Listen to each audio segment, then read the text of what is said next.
The Lord be with you. And also with you. A reading from the Holy Gospel according to St. Matthew.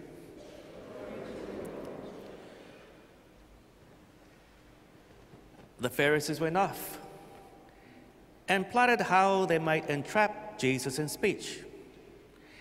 They sent their disciples to him with the Herodians, saying, "Teacher, we know that you are a truthful man, and that you teach the way of God in accordance with the truth. And you are not concerned with anyone's opinion. You do not regard a person's status. Tell us then, what is your opinion? Is it lawful to pay the census tax to Caesar or not?" Knowing their malice, Jesus said, "Why are you testing me, hypocrites? Show me the coin that pays the census tax." Then they handed him the Roman coin. He said to them, "Whose image is this, and whose inscription?" They replied, "Caesar's." At that he said to them, "Then repay to Caesar what belongs to Caesar, and to God what belongs to God."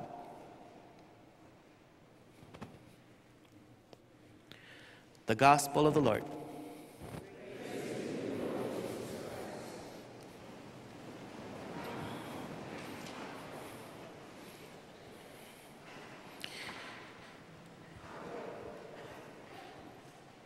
They were trying to entrap Jesus to get him arrested, as we know, but there was a theological question behind the question itself. You know, the difference between what is my duty to the state, what is my duty to God? Do we ever think about that in today's world? Surely we do. Of course we do. And at the time of Jesus, of course, the Jewish thought was two different ways. One, either you accept that you are a conquered people, you accept that, your ruler is now Caesar, or perhaps accept that, even though Caesar rules us, we got to find a way to overthrow him. We got to find a way to be free again so that God can rule us instead of Caesar. Now, it went back almost a millennia. In the first reading, we hear about Cyrus the Great, the Persian who allows the Jews to go back to Israel. The Jews had been in exile in Babylon because they had been conquered by the Babylonians, but now that Cyrus conquers the Babylonians, and the Babylonians are a conquered people, the Jews are allowed to go back to Jerusalem. But notice that they're not free. They become a vassal of the Persian Empire. The Jews will never again in their history be free, well, until modern times.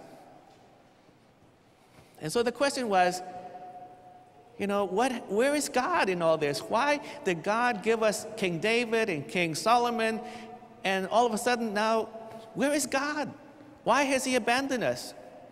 So the theological question comes up through the first reading that Cyrus was divinely appointed as king of Persia to be able to free Israel. So now that the Israelites will say, "Thank you, Cyrus, for liberating us, and yes, we're going to accept you now as our emperor." Of course, we know that doesn't work out that well, because as the Persian Empire kept growing, who did they encounter? The Greeks. And the Greeks, of course, under Alexander the Great, were able to defeat the Persians. Now, how did Israel react to a new empire, the Greeks, instead of the Persians? Well, we can read Maccabees, can't we? Remember the book of Maccabees? The Maccabees is the struggle of the Jewish people against the Greeks. And who were their allies in this struggle against the Greeks? The Persians. The Greeks, the Israelites would often read Queen Esther. They would read about all about how Persia had liberated them, and these Greeks were now trying to conquer them through Alexander. But why did the Jews accept Persians and not the Greeks? Well, the Persians allowed the Jews to keep their religion, their temple, their faith, but not the Greeks. What did the Greeks try to do to Israel? They tried to Hellenize Israel. They started building gymnasiums, and they even insisted on putting a Greek god inside the Jewish temple. That is anathema, wasn't it, to the Jews? So they keep praying for a liberator. Who conquers the Greeks? The Romans. So they go from the Persians to the Greeks, and now the Romans. And at the time of Jesus, it is the Romans who are ruling Israel. It is the Romans now in charge. The Romans now who rule almost the entire world. They rule what used to be Babylon, Egypt, Persia, Greece, and now they rule all the way to Britain and Spain. The mighty power of Caesar.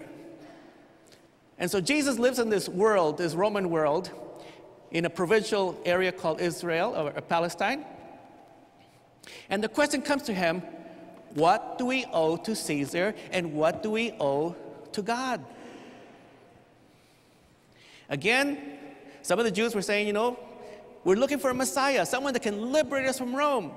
No, we're looking for someone that can, make peace with the Romans, and so that we can keep our temple, keep our religion intact.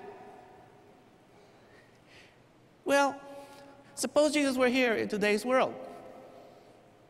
We no longer live in the divine right of kings, like in the medieval ages, the Christian kings and so forth.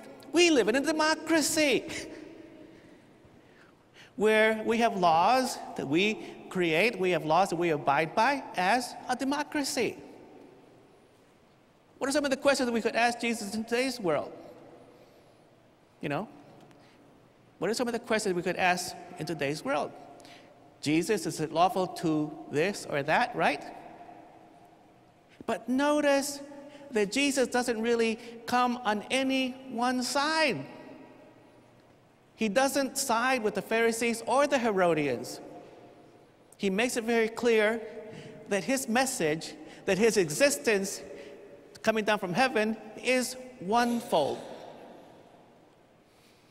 It's not about the authority, it's not about the emperor, it's not about politics, it's about how we live our Christian lives.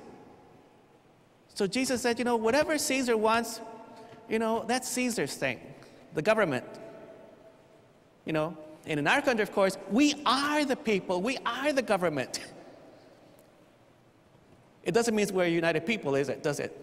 It doesn't mean we're united in everything that we propose or everything that we vote on and so forth. And so again, Jesus tries to simplify what our role is as a people of God. He tried to simplify it with the people there. He says, give to God what belongs to God. And what did Jesus often preach to the people? What was that Jesus asked of the people in terms of their alliance to God? He gives them one more commandment, isn't it? One more commandment. He says, love one another. Love one another. Try to work things out. And Paul, in the second reading, reminds us, we're all chosen. We're all chosen to be followers of God. How are we incorporated into the body of Christ? How are we incorporated into being Christ-like? Through our baptism, right? Our baptism. And in the Eucharist. It is in baptism and then through the Eucharist that we're incorporated to the body of Christ. We become the body of Christ in this world. Now we become the prophets, the theologians, the priests. In fact, isn't that one thing that we're baptized into? Priests, prophets, and kings. So we're called to be an active participant in our world, in the charity that we give, in the love that we spread, in the justice that we clamor for. We are called to be Christ-like. We are called to all of a sudden give to God what is God's, and give to Caesar what is Caesar's.